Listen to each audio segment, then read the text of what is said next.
And we're back for another episode of Startup Hustle, a podcast for entrepreneurs by entrepreneurs. If you want to start, own, or build a business, then you're in the right place. We bring you the real truth about what it's like to take something from concept to launch. From growth, innovation, experience, failing, or winning big, we've got you covered. So let's get down to business with another episode of Startup Hustle, brought to you by Fullscale.io.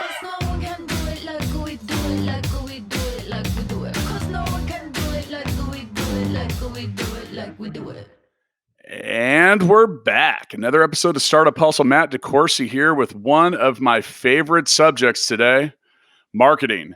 Now, for those of you that listen and listen regularly, you know I love sales, you know I love marketing, and you know I love bringing in experts to talk about it. So with me today, I've got the founder of the Ponzi Group, Angelo Ponzi. Welcome. Thank you so much. Glad to be here. Yeah, now we're going to talk about a lot of different stuff today, but let's first get a little bit of your own backstory. Now, before I get too far into that, though, I do need to remind everyone listening that today's episode of Startup Hustle is brought to you by Fullscale.io, helping you build a software team quickly and affordably. Now, Angelo, you own a fractional CMO company. I do want to hit on what that even is for those that might not know and get a little bit of your backstory that brought you up to the point where you are doing what you do. Sure, absolutely. Well, I'll try to give you the history as quickly as possible, but I've probably spent about 65%, give or take, of my career on the advertising side of the business. So everything from small agencies to global agencies, where I've got a lot of my training. I actually had the opportunity through my first consulting gig, which was to advertising agency. I was a freelance, we called ourselves freelance at the time instead of fractional, strategic planner and market researcher. So I worked with a lot of advertising agencies. And then one day I decided, why am I making them all this money?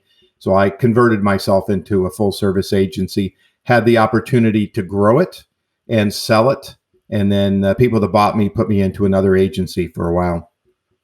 The other side of the coin is I have sat on the client side of the fence, everything from ad manager to international product manager, director of marketing, director of sales and marketing, VP of marketing, CMO, and CSO, which is chief strategy officer. And what I found over the years is the part I really love to do is the strategic side of marketing. So I like to say I'm a strategic and analytical marketer. And I take a holistic view of the company because I've sat on the client side and understand whether it's a service organization or manufacturing, all the different pieces that go along with that. And so that's where I really loved what I love doing and where I wanted to focus. And so when I started this group in 2014, I only wanted to focus on providing that kind of service. I started off with myself. I have expanded and now have other marketing team members that are VPs of marketing and directors of marketing, marketing coordinators, et cetera, that can help share up and support a company that needs help. And where we fit in is typically a company may or may not actually have a marketing department. And so typically if they have a marketing department, they're very tactical in nature and there's nobody in the strategic role in the C-suite, if you will, the CMO. And so that's where I come in. And the fractional work basically means is they're buying a fraction of my time. And so I may have several clients that are buying fractions of my time. I also do interim roles, and I've done that before, where I'm just actually stepping into the role of whatever they need, CMO, while they're looking for someone else. And then I still do consulting as well. So that's, less hours and more coaching kinds of things. And so all of us are fractional, whatever in marketing to fill those roles as needed to help a company grow.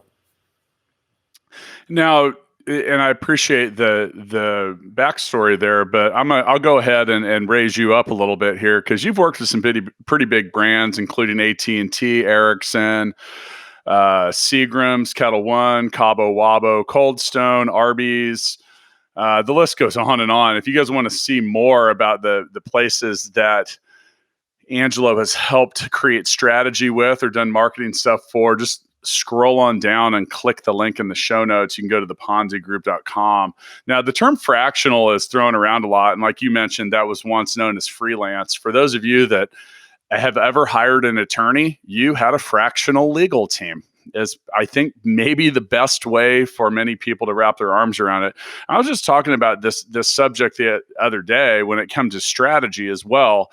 You mentioned so many people our companies have marketing departments, and they're practitioners. They are people that often execute someone's plan, but the question is whose plan. And in this conversation I was having, I was talking to a CEO that was having a lot of marketing issues and was asking for some of my advice. And I said, it doesn't sound like you have anyone that's creating strategy. And, they had a bunch of people that wanted to do one thing and wanted to do this. And, we need to do social media and we need to create content and we need to do whatever. But it just sounded like they were throwing things in a bunch of different directions, not necessarily having a plan. How do these all connect? How do they work with each other? What fits our brand the best? And it's like, so one of the companies that Full Scale owns, which is my company, is Gigabook. And people would often ask, they'd say, well, what's your social media marketing plan? I'm like, well, people don't really get too excited about appointment software. It doesn't go viral. It's not something it's not like a kitten or a baby picture that everyone wants to click or like. So when it comes to strategy and a brand, where do you start when it comes to finding a good fit or an approach for a company? Sure. And to backtrack just a second, you actually laid it out, and I would say more often than not, that is the exact example that there's confusion on what's going on. People think that doing a social campaign or doing a trade show or whatever it happens to do, whatever kind of executional or implementation plan they have, they equate that to strategy. And I find so many times that when you start to dig into it, a lot of times it's a one message fits all strategy. So they're saying the same thing in every vertical that they're talking to every type of audience that they're talking to. And the relevancy of what's important to me and to you, even though we could say we're both in the fields of marketing, what's relevant to you in a piece of communications could be very different than what's relevant to me. So I try to take it up, if you will, and look at it from that standpoint of who is the audience. So I say insights, brand, and planning is kind of the buckets I like to focus in. And insights really boils down to market research. Now, it could be secondary research, could be primary research, qualitative, quantitative, all that good stuff. But by understanding and knowing the customer is always the place that I like to start. Somebody asked me the other day, if my client could only do one thing and one thing only during this pandemic, what should they do? I said, go talk to your customers. Ask them, dig into them, find out what's going on with them, understand their motivations and behaviors and the whys. Why did they pick you over the competition? You could look for commonalities, and maybe that might help determine the strategies and the messaging that you might bring forward. So the first place I like to start when I deal with a client is I do an assessment. And I typically start with the stakeholders, the C-suite people. I need to first understand, are they in alignment? Are they in the same direction? Are in the boat rowing together, so to speak? Because a lot of times I find that they're not. They're just all over the place. Well, they think they are, but they're not. So once I understand that and we can bring that alignment and agreement on where we're going to go, then the next step is to start digging into the various departments within the organization, making sure that they're also in understanding and alignment. From an internal standpoint, I'm a huge believer in internal marketing and making sure everybody in the organization understands what's going on. Then also, as I said, understanding the customer, understanding the dynamics in the market in which you're competing, understanding the competition. Those are the places and all this gathering of information and looking for those unique nuggets that you can help differentiate your brand on. Then we get into the branding work. And the branding work for me is about strategy. From messaging. How do I uniquely message to the right audience? And that helps differentiate me from the competition. So I like to work with messaging matrices and things like that. Then if there's creative involved, then I'll either work with the internal team or I'll bring in an external team to work with me. Because I have managed and run an advertising agency, I understand all that. I don't want to do all that anymore, but I understand how to get it done. And so that's where I like to play. And then, of course, the planning gets into what are we going to do tomorrow? What are we going to do 3 years from now? What are we going to do 5 years from now in order to reach your goals? So in that same conversation that I had just mentioned, I actually asked that same person, I said, tell me what your business does and use only one line. And he said, well, we do a whole lot of stuff. And I literally I said, so you don't know. And he, well, I know what we do. I said, yeah, but you're not, that message, that brand, what you're trying to say, does your customer know that? Well, we do a lot of this different stuff and blah, blah, blah, blah, blah, blah, blah. And you talk about looking at that internal form of marketing. And does your own business, like, okay, at full scale, we help you build a development team quickly and affordably. That's like that everything that we do falls underneath that one line, that one statement. And and you talk about talking to your customers. Like, we did that when we were building the company. I mean, we got to 200 employees in 2 years. So I feel like we were doing something right. And, along that way, it's like, okay, so what were the big pain points? Well, people wanted to save money and they didn't want to go through the hassle of recruiting workers and team members in an overly competitive market. So, but I think it starts on many levels. If you can't define your own brand and what you do, like in a sentence, then you might not understand what it is you do. So that means that trickle down effect you talk about from the C-suite. How's everyone else know the song? Like, what do we do here? And if you walk around your company, if you have multiple employees and you ask people, what do you do? You're going to freak out, because you're going to find, if you haven't defined that one line message, like I said, you're going to freak out because you're going to have 10 different people tell you 10 different things. And is that what you mean by internal marketing? Yeah. So, again, getting everybody on a page. One of my clients, for example, there's a manufacturing company, distribution company, 185 people during their peak time. And I can guarantee, and I know and guaranteed myself that if I walked around and asked people what the company really did, I'd get the superficial answer. And more importantly, I'd get an answer about what their particular function was. And so I literally walked around the halls one day and I was talking to all the leaders of the company, like the accounting person. And I said, so what do you think of the new strategies that we're doing about the company? And she says, I have no idea what you're talking about. I said, but you're recruiting for positions to fill and you don't know what we're really doing. I know what you think the company does, or what the company does, but what about why you're recruiting for these particular positions? Or the accounting person, what do you think of the new work that we're doing? I don't know. I just see the bills. And so I find so many times that there's a disconnect, because I believe that every time, at 5 or 6 o'clock, whenever the day ends, 185 people walk out the door. There's 185 brand ambassadors that should be able to talk about the company and really speak to that. And so I find that if I can bring this cohesiveness, because if I've got the head of manufacturing in the room and we're talking about strategies. And so let's say we want to get to $10 million in 3 years. I'm making this up. And part of the strategy is to get that $1 million sale this year. And that'd be fantastic.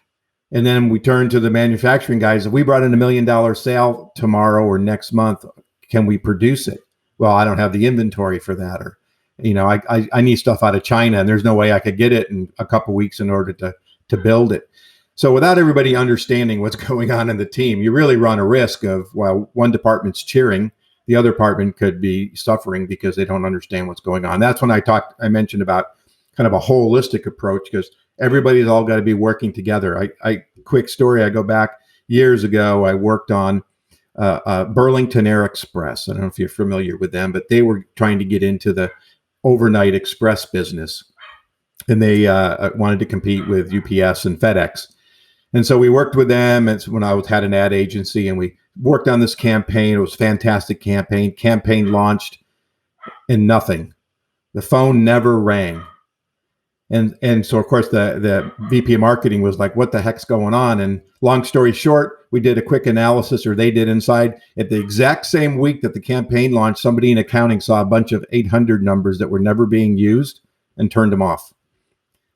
And so the numbers were all dead, right? So that's just a simple analogy, but there's so many times there's miscommunication about what's going on. And that's why I believe that everybody inside has to understand. I actually had it's funny, funny and not funny because I had a similar story. We, as many years ago, we had built many at the prior company I owned to Full Scale.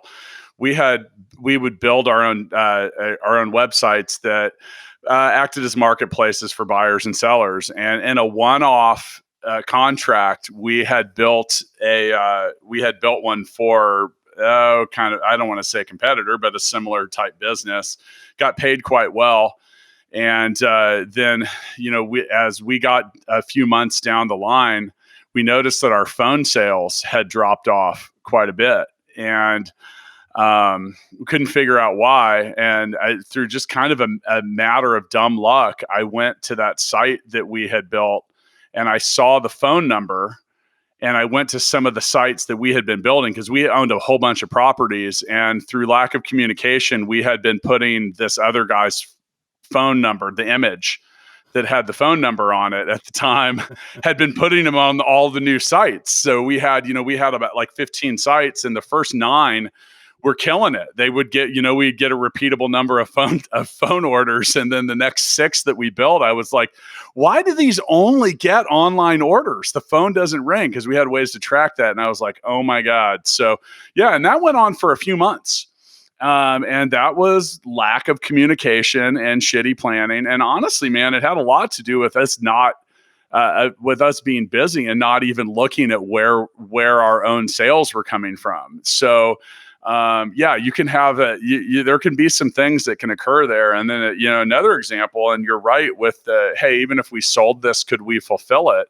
I was talking about that because, Full Scale's preparing to launch a sales partner network, and we have to kind of tiptoe into it, because I'm positive we'll get a whole lot of people that'll want to sign up for it, but we have to be able to fulfill the requests or the orders. And I was just literally in a meeting. I said, nothing will guarantee that we are wasting time with the sales partner network than having nothing to sell in the network. So there's a lot of pieces that go in there. And that's actually, I think, important stuff too, because COVID-19's created some weird supply chain issues. Mm-hmm. And, we have had a guy that's been on some of the online grocers or food people, saw these big surges in orders. And we have one guy, Riverwatch Beef, who literally can't make beef jerky because he can't get a specific kind of salt. So he had to, he was like, I'm getting all these orders, but they don't mean shit because I can't fulfill them. And I got to figure out how to make this stuff a different way. So, yeah, I think, and that's hard to do. And I think do you think the bigger your company gets, the more just that becomes even harder and harder and harder? Oh, absolutely. I find that one of the biggest things I saw, and I'll pick on the ad business, but I also saw it when I was client side as well, is a lot of traditional big agencies are very siloed driven, right? You're in your department and you're in your lane, and you just kind of don't cross pollinate. And that was one of the things that we, coming out of a big agency, when I started my first agency and then moved into the second one, we broke that down. We had a very different and unique model that we used. Actually, that was the reason the big agency bought us, because they loved our model. But I find it in so many times that people don't communicate. They just don't communicate internally.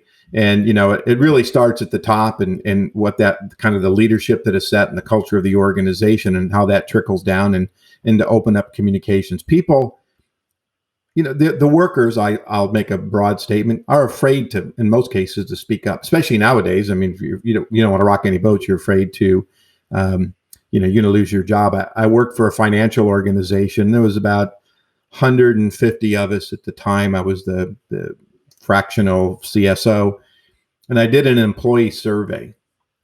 And the results were extremely interesting, but most of it was based on fear. There was just such fear in the organization about losing their job that people would never speak up in a meeting. They do it, at the water cooler, so to speak, but they would never voice their opinions. And yet, so the organization really suffered from a disconnect in its culture. and how they communicated and what they said on the outside about the organization, which was even worse. So yeah, I find it the bigger you get, but honestly, I've seen it in little firms too, that there's just a disconnect. And again, I point to leadership that sets that culture and the way people communicate internally. So we mentioned that defining your customer needs was an important part of creating marketing and brand strategy. Now, I think that we're being a little too vague there, because I know what you mean. I've also got 20 years of experience. Mm-hmm. So I think we should define that a little bit, especially on a startup basis, because Sure. I see a lot of companies want to enter a market space, and they're like, "Oh, we have this huge, our total addressable market is big." And I'm like, "That's not a good thing. That's not a strength." Yeah. And they're like, "What do you mean? We've got a million, 58 million people could use this." I'm like, "Okay, so who are they? Who are they?" "Well, there's 58 million of them." I'm like, "That's my point. There's 58 million of them. Like, are you buying Super Bowl ads? Or like, what's your approach here?" So how do you suggest that an early stage business learn to really get their finger on the pulse of what a client or a user or whoever they're trying to reach needs?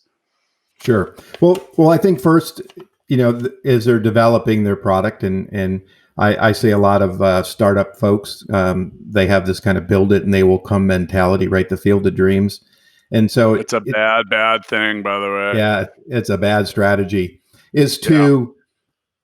to as you start to identify, let's say, who your audience is, whether you're a consumer or B2B, once you've started to think about what that persona is to really go out and have conversations. And the other big mistake I find with startups is they tend to go to friends and family and ask, Mhm. "What do you think?" I worked. So one of the things I do, I'm a mentor over at University of Irvine in their innovation group, and so I talk to startups all the time. And there was a particular one they brought me in to give some advice, and it was an interesting model. It was a kind of a subscription shoe model, right? You get a pair of shoes and you keep them, you wear them as long as you want. When you're done, you send them back. They send you a new pair, and then they donate the shoes. Well, it was an interesting model. So I said, "Have you done any research on this?" And they said, "Absolutely." And it was mom and dad and my brother and sister and cousins and aunts and uncles, and everybody loved it. I said, "Well, I think you've got some issues here." And long story short, they just did not want to hear that they didn't understand their marketplace. So what I encouraged them to do is go out and talk to folks that they thought was their customers, and ask them the same questions. So whether it's a consumer, and again, there's ways to have these conversations, whether it's qualitatively, which means frankly, just getting on the phone or getting a one-on-one in person and having a conversation with somebody.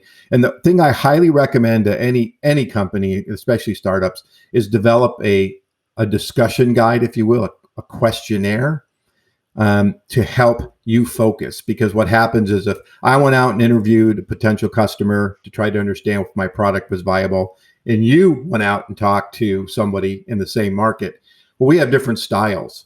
So already we've put a bias on the research that's being done, right? So I recommend you have one, maybe two people that are doing this kind of research, not the receptionist, not a low level coordinator. You want somebody in the higher level that can help interpret the data and understand what they're asking and can do probing. And so just by doing that, and on a B2B side, you actually don't have to talk to a lot of folks. I mean, 15 to 25 max. You're going to start to see consistencies and responses based on what's going on. And then you can take that data, and I do a lot of qualitative. There was, for a while there, I didn't do hardly any qualitative, a lot of focus groups, and then went to quantitative. And in the last 3 years, done a lot of one-on-one conversations, especially at the senior level. And that's an easy way to gather information, because what I see when I go to pitch meetings is, to your point earlier, it's a $400 billion market. All I need is 0.25% in order to make this work. That's great. How are you going to get it? Yep. And there's hope is not a strategy, as I said, and how to strategically to go after that 0.25% is just usually missing, and where I see the investors always pushing back is how you're going to get there.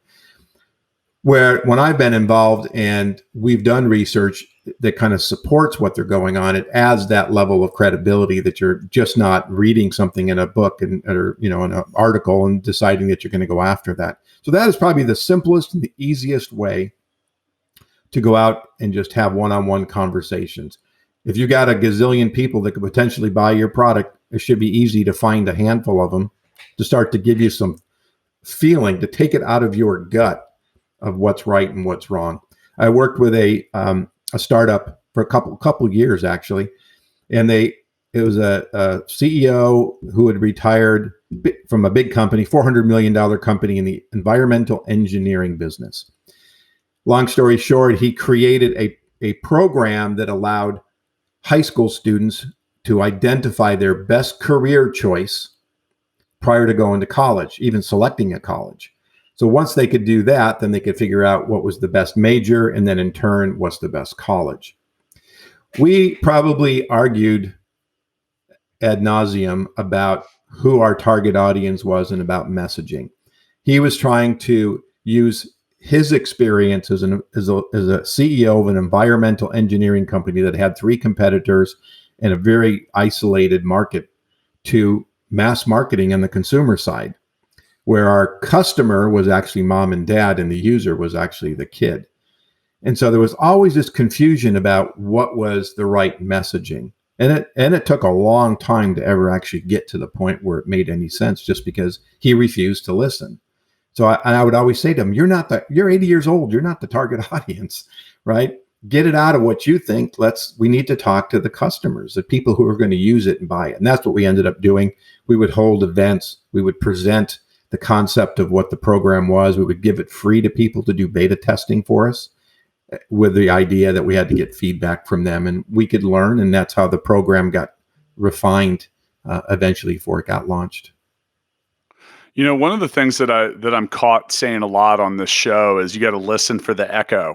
And that, when it comes to talking to people about talking to what your clients, what your users, what your potential, either of those are looking for, if it begins to sound like an echo, repeated, boom, boom, boom, boom, regardless of what it is, there's something to it. And it could, that has to do when it comes to your product. All right, so example, and I mentioned Gigabook earlier. So we had a point where we were getting like 2 or 3 live support requests every day, people asking about our subscription plan, which very quickly told me that we weren't clearly defining how it worked. And so we're like, God, it seemed very simple to us, but yet, okay, so it's based on user pricing, but our visitors were confusing a user with one of their clients. So they'd see $8 per user, which meant like, Angelo, if you and I were masseuses, we'd have a two user account. Mm-hmm. But we would see that and confuse that. We'd say, well, we have 500 clients, so that's going to be $4,000 a month.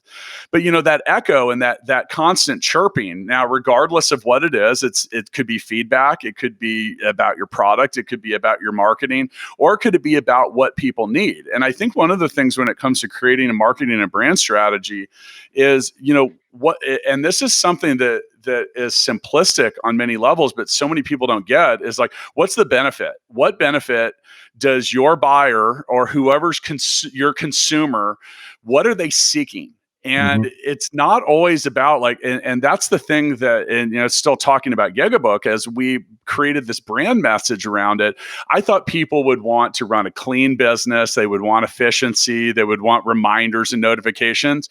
As I finally got into it and I really listened, all they wanted was peace of mind. They just wanted to not have the phone ringing 10,000 times a day. If they could get that out, because these service providers, they were getting phone calls at 11:30 at night. Oh, can you cut my hair tomorrow? Instead, they just wanted someone to be able to say, here's my schedule, pick a time, book it.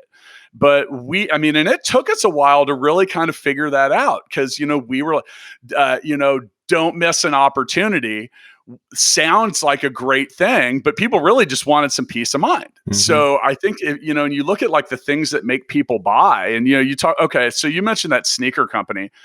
they probably weren't paying. So I'm a self-admitted sneakerhead. I've worked. I have clients in the industry, and the difference between a worn shoe and an unworn shoe, like there's just people that won't touch it. They're like, I don't want to wear a used shoe. And the thing is like there are literally, and the majority of the buyers in that industry, I'm talking like sneaker resale, like fancy Air Jordans and stuff like that. If you put them on your feet and wear them once, that's like that proverbial driving the new car off the lot. Now it's used, except for it's way worse. Yeah. It's way worse because you can always find a used car buyer, but in that case, you might not be able to find a used shoe buyer. So like I would poke holes in that right away. I'd be like, well, what about all the people that don't want it? Maybe some people do, maybe some people don't, but you have to advertise to everybody that likes shoes. Right. Well, I was going to say that's interesting. And one of the other things that I said to them when we were talking, I said, if I just even think of my wife, she would not, number one, to your point, wear a used shoe, but number two, she likes to try them on. She likes to go to the store. Yeah. So now you're sending shoes and their target was women, frankly, young ladies, maybe 14, 15 to 25. And I don't know any girls that he doesn't like to go to the shoe store and try on shoes. So right there, a behavior that's pretty recognizable. You've just eliminated a major behavior in your model. And again, but they didn't have to advertise to the whole pool. It's another point with that. So it's like dead eyes. It's like it's just not gonna. You're never gonna. It's not gonna resonate. And and that's that whole thing is if you have to advertise to an entire market to get a tiny portion of it, but you can't. Your strategy can't focus specifically. And data is such a hot point. You talk about qualitative and all of it, apparently data is more valuable than anything on the planet. But the reason is it because it helps people get a message directly to the people that they need and want. And, I was talking to someone about this, about LinkedIn advertising the other day, because, LinkedIn is not, well, they do a lot of promotion, but for us, like at Full Scale, I can pick a company and I can pick a title. So if I know who's hiring for what, and I know who the people are that hire, I don't care if I'm paying a $200 CPM for an ad that literally says hire PHP developers, because I've narrowed it down to so many people. I'm going to have a hard time even getting it in front of 1,000 eyes. So, like the question is how specific can you get? And if your brand, especially if you're an early stage company, if your marketing approach and strategy cannot be highly targeted and highly specific, you're going to have a problem. I ran into it. I did it at Gigabook, because we thought just appointment booking or appointment scheduling. Yeah. And then we ran into other things too, like having to get all the negatives out of it, because we ran our first CPC ad campaign and spent 50% of our money with people that wanted to make an appointment at a frickin' DMV, because we hadn't really thought that out. So we had to, narrow it down and narrow it down and narrow it down. And it was it was frustrating. It was time consuming. It was expensive. And it was just really kind of painful overall, because it was like, oh my God. So, some things out there, and you've mentioned so many. By the way, you did something that you've made me do something that I don't do a whole lot, and you think I do more of. You made me write something down. I usually just kind of go into this freestyle, but hope is not a strategy. Okay, amen, brother. Because and you also mentioned the field of dreams effect, which I talk about a lot. I get it. It's just because you build it does not mean it will come. So I actually want to pivot into that. All right, let's just say you have a business, you have a startup. Okay, now I've built it and I thought they were going to come and they didn't. How do you help fix that? Because I think that is a common thing right now. Well, again, it's getting back to some of those basics. And I one of the problems I have a blog that I wrote, I don't know, a few years back, and there's no silver bullet in marketing. And I jokingly say silver bullets are if you're playing the Lone Ranger or you want to kill a few werewolves. But you can't just run a social campaign. You can't run a Facebook campaign. You just can't, do a billboard campaign and expect everything to change. I'm a believer in integrated marketing and, more importantly, integrated thinking. And those are all great, but it all Well, boils down. let's define that real quick, if you don't mind, and please, and then I do want to hear the rest of it. But Sure. I think that I don't want to talk over anyone's head, because I think this is an important point you're about to make. So integrated marketing. Yeah. So there isn't a one size fits all, and so it's important. And I'm gonna use the word customer again. Your prospects. You have to understand, for example, how they consume information. If we look at a customer journey when they come to your website, and the B2B side especially, I think the latest statistic I saw, it's either 75 or 85% of all the research a potential customer does before they pick up the phone to call you is on the internet, and they go to your website. So if I go to your website for the very first time, well, and I don't know you, so we're hopefully building awareness about your organization. I'm looking kind of superficially. I'm skimming through it, looking for the buzzwords and things that are relevant to me. Well, now when I come back the second time, or I've download something, I have a genuine interest in what's going on. So now let's say I'm on your page that talks about, in my case, market research. So I need to give them a little more information about what that is. How do you define that? The biggest problem I always run into about market research is the immediate response is, that's too expensive and takes too long. I can't do it. And so I spend a lot of time trying to convince people it doesn't take a long time and it's not expensive. Not when you look. Expensive to not do it. Yeah. Exactly. So you have to look at that journey. So you have to understand who they are. If you're targeting a 25 or 30-year-old, well, you better have videos and those kinds of things on your website and your communication. But if you're targeting somebody, I'll say 55 plus, maybe and a little older, they might want paper. I know people that still want to download every document they can get their hands on. So you have to understand how they're consuming information. You have to understand where they are in this education process. There's a chart that I use in prospecting, and it says that it's going to take 7 to 12, maybe 13 times before you actually get into the realm of being considered for a purchase. So now you have to constantly be communicating and having these touch points with your customers. So you have to be relevant while you're doing that. You just can't say, hey man, how you doing today? Like, I can't count that as a touch point. It's like, yeah, good, fine, thanks. Right? So what am I giving you that's relevant? And so there's this process that you have to be involved with. So back to integration is by understanding all these different ways that your customer may be looking at information, and back to the integrated approach, multiple tactics, if you will, the ways to have that touch point. Could be a video, could be an email, it could be a phone call, it could be, hey, I did this yesterday with a client that I've been nurturing for 3 months. I went on, I found some new studies that are in the marketplace. Now, I'm not going to buy them, but I took some of the synopsis of it and say, hey, I didn't know if you saw this, but I wanted to let you know that this market research now available in the market. So that was my touch point. And that was probably touch point number 9 with me with this guy. Right. And so when you have a lot of these folks, you've got to figure out different ways to stay in front of them. And that's where integration comes in, because it isn't a one size fits all. I have someone told me, I do a post in LinkedIn, every morning. Did you see it? I go, well, I didn't go on LinkedIn until the afternoon. And, it was probably so far down on my feed, I'd never see it in a million years. So again, how are people consuming? What's the right way? How many touch points do you need to have during the course of the day? And do you know that I don't go on? I do, but do you know that I don't go on LinkedIn until the afternoon? So you have to be looking at all those things to integrate, if you will, a plan of attack.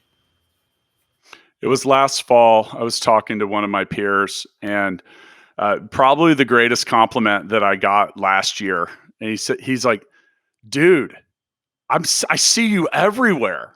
And I just said, so it's working. It's like, and that was the whole point. It's like, but that's a interesting, thing, and it's hard to do. And by the way we did that was, we took a multifaceted approach. We had the podcast. It was really starting to gain traction, getting people to share the podcast that they were on. And, with that, there were things that we learned. Like, you are a lot more likely to share that you were on our podcast if I give you the cool things that you need to share. Mhm. We like Angelo for being on this podcast before it's published. Our marketing department will send you a perfectly sized formatted image to share on social media. They will send you an audio preview that looks similar, all the things, including an email that even suggests what you might say in those posts. If you post this on Facebook, you might want to say, hey, I was on this really cool podcast called Startup Hustle. Check it out. And ever since we started doing that, more people were sharing. And then in some cases, we took an approach of experiential marketing, that just giving someone an experience. And we had a Full Scale has a suite at a local concert venue. And we realized that, and I knew this because I worked in the music industry for a while, that was a powerful thing. And that even if you didn't like the Backstreet Boys, if we took you there and you had a good time, you would always remember us when it came time to decide if what vendors you needed for something. And, you talk about stacking these things up. Sometimes it was a LinkedIn post. Sometimes I've written 3 books. So we had a robust campaign of, like, if you went to the suite, well, we had these big boxes of just like, they were, I don't want to say big boxes. We had a big stack of them. They said Full Scale on them. They had our books. They had product offerings. They had cool stickers and just shit like that. It was like, there was really no way that you were getting out alive when it came to escaping our marketing message. Now, maybe you threw some of that away, but I see Startup Hustle stickers on laptops. Well, when I used to go out in Kansas City, I'd see them everywhere. I'd see copies of my book. That was strategic. Why? Because people don't feel good about throwing a book in the trash. They will throw your business card away before they get to their car. But there's just something weird about throwing a book in the trash. So you talk about all these different things and integrating, like, what's going to what is one person going to like, another person might not. Some people don't read the book. And then there was even funny things that would occur too. People were posting pictures on Facebook. They're like, I'm never going to read DeCoursey's book, but it sure does hold up my table well. Thank you. Thank you. Well worth the price of sending the book.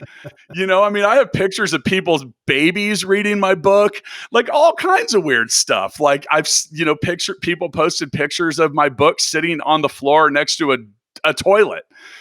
But the point is you get people talking about it, and have fun with it too. Like, I loved the table leg picture. Like, I was just like, that's freaking great. That is I really never great. expected everyone to read the book. And then sometimes it's just goofy stuff too, like the Startup Hustle logo. It's a cool logo. People like it. And I found it stuck on a lot of laptops, a lot of computers, a lot of stuff.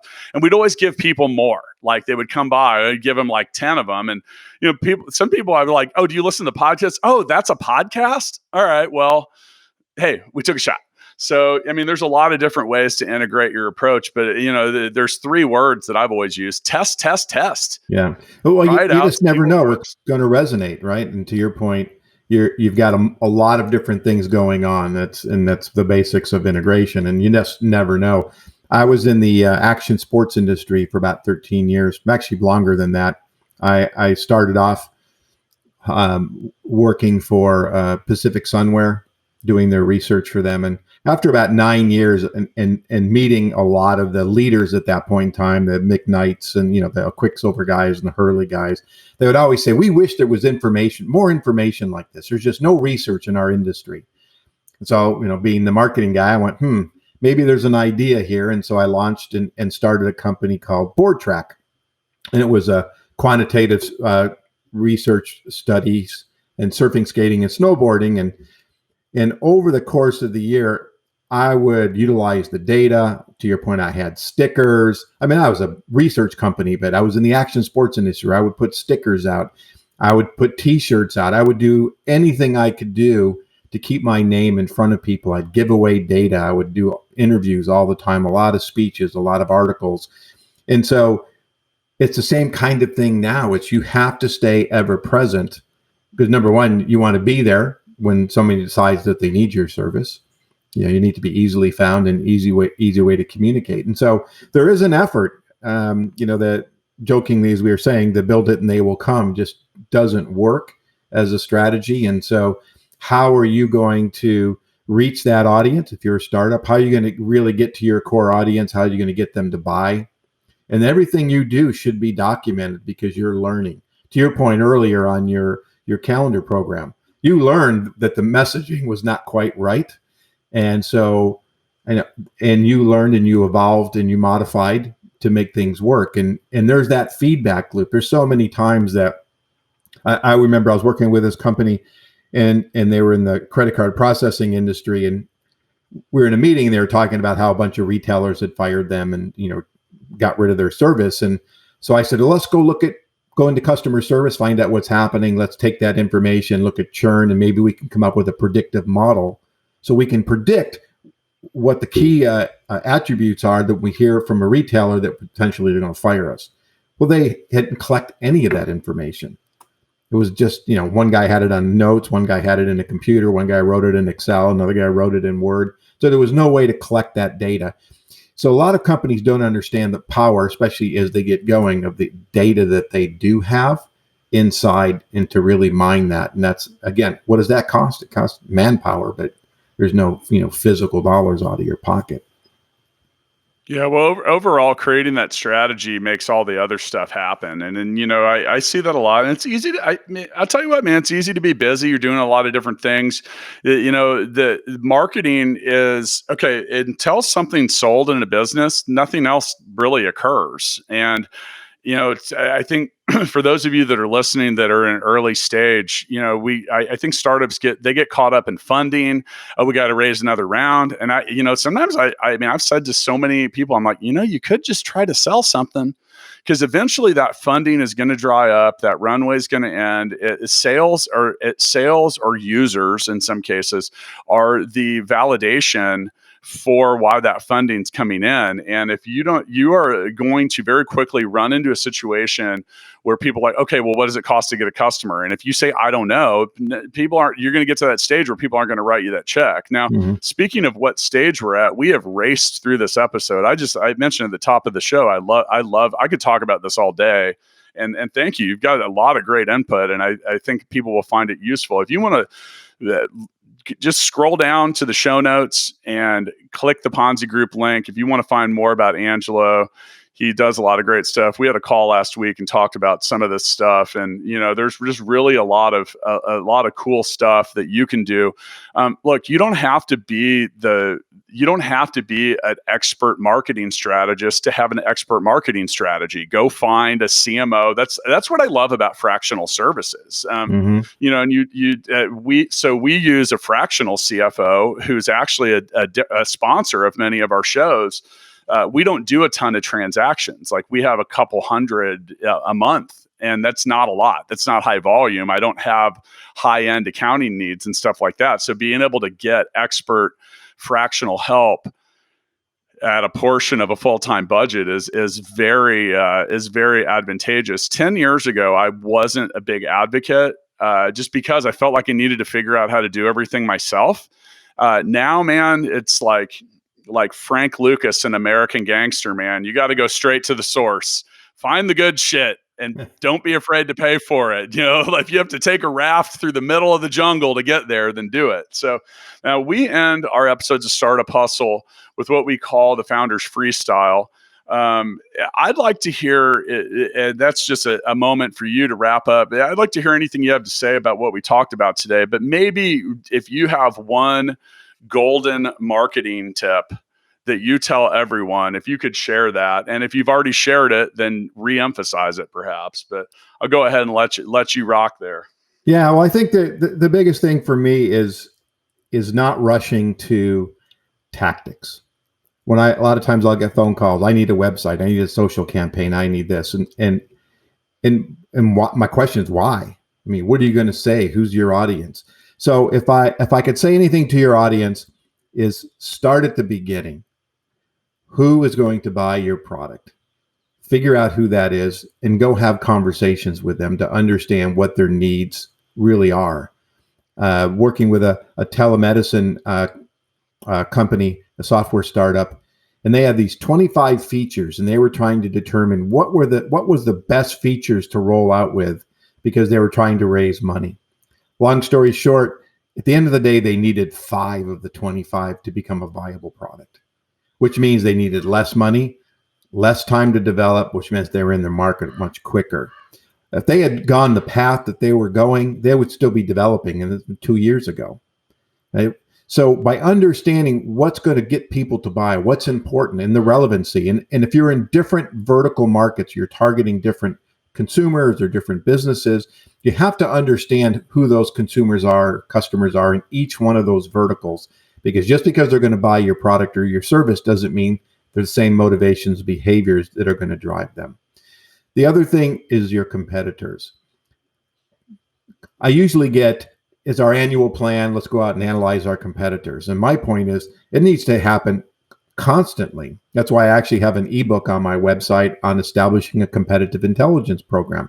It needs to be ongoing. Why? Because your competitors aren't sitting still and once a year deciding they're going to take a look at you. If I'm doing it, I'm watching my competitors all the time. I'm always looking at what's going on, and I tell my clients, we have to understand why someone's doing something and what their behaviors are. And oh, by the way, they changed their messaging. Why did they change their messaging? We need to understand that. Did they identify an opportunity? Did they just leave a gap in the marketplace for us? And then that really, those kind of two combinations of looking at those helps really identify things that are going to differentiate you from your competition in the marketplace.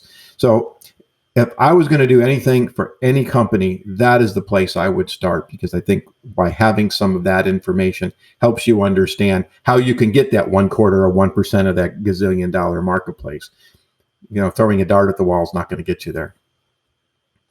Well said, sir. Well said. Now, before I end the episode, today's episode of Startup Hustle is sponsored by Fullscale.io. We can help you build a software team quickly and affordably. There's the one-liner again. Now, I think when it comes to, we're talking about integrated marketing, and I think the one thing that I'd really like to key, or I think one of the key takeaways and messages I'd like to follow up in is, integrated marketing sounds great, but you got to be good at one thing before you're trying to be good at 6. Mm-hmm. And there's a growth plan with marketing and strategy that, if you have a mega budget, then maybe you can pursue a bunch of different things. But I think you're best to look at it similar to a wheel, a hub and spokes. And, you got to try one thing. And then if you get good at that, you can often use that to connect another and another and another and another and another. And trying to be just a master of 6 to 10 different types of marketing approaches all at once is probably going to end up with you being a master of none. Mm-hmm. And, now I'm not afraid so I would tell people my marketing approach is I'm looking for a crack. And when I find that crack, my first priority becomes to try to figure out how to shove an elephant through it.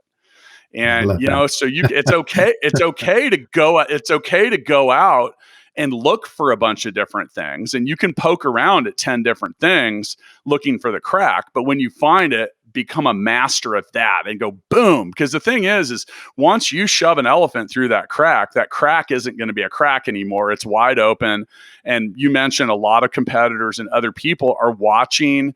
Anytime you're successful, I wrote about this in my book, $1 Million Bedroom. Anytime you're successful doing anything, you've already shot a signal flare up. Mm-hmm. And it's let everyone know your competitors are right behind you, whether you think you are or not. And if you're the first to it, don't get used to it, because they're coming. There's 7 billion people on the planet, and most of them are chasing a buck, and so you just got to be ready for that. So, overall, that's another great point. Sorry to interrupt, but is the other thing I hear a lot of times is I don't have any competition, and that is you do. I don't care if it's one other person or 100 other people, and that in itself creates a strategy. If you're the leader of the market, now you've got a leader kind of voice. If you're a challenger, you got a very different voice, and we could talk about that. And I know we're running out of time, but so.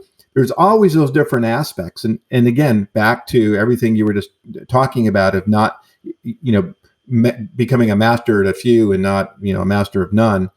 And I'm going to go back. A lot of that goes back to what are those right ones to become a master of by understanding your customers and how they're, how to reach them, and what's of interest to them, what's relevant to them. It's going to help define some of that, so you're not all over the place.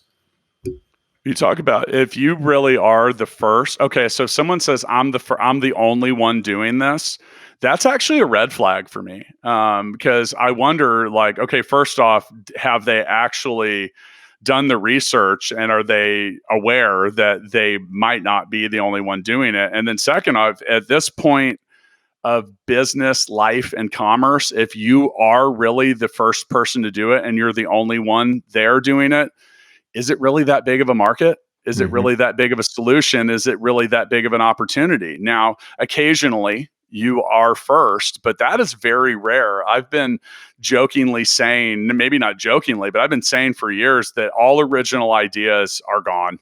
It's like, if you truly have an original idea at this point, congratulations, because you're one of few.